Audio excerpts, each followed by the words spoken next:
Well, Hardy Elementary School had to get extra creative for this year's Black History Month celebration, but they still managed to get Hardy at Home students involved through a series of interactive projects. See for yourself tonight's What's Right with Our Schools.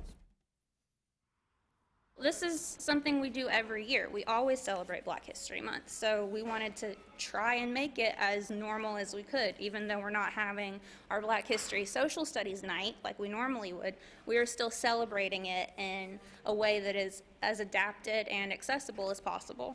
Well, this is how we are celebrating Black History Month for during COVID times. And in the book, we have QR codes.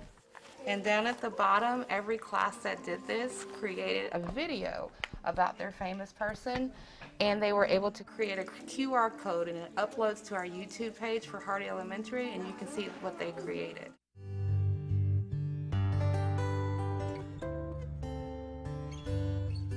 Jacob Lewis was born in 1917.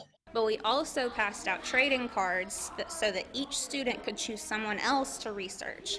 I chose Muhammad Ali because he was a famous boxer. I chose Hattie McDaniel because she was the first African American to win an award. I chose Benjamin O. Davis Jr.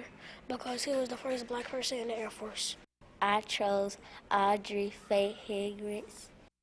I chose Madam C.J. Walker because I like some of the books that my teacher, Miss Prince, gave me. It was so important that we still celebrated this in some way and made it where it was accessible to our Hardy at Home students who aren't here in the school building with us.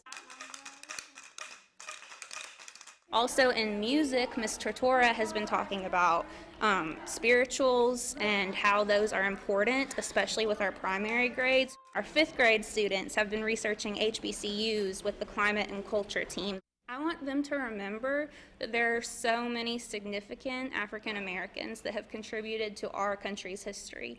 I want them to know that they don't have to learn about these people only in February. Maybe that will lead them to learning more about somebody else and somebody else. And if you have an idea for a story, go to our website, WDEF.com. Look for the icon that says What's Right with Our Schools. You'll find a link to post your story idea.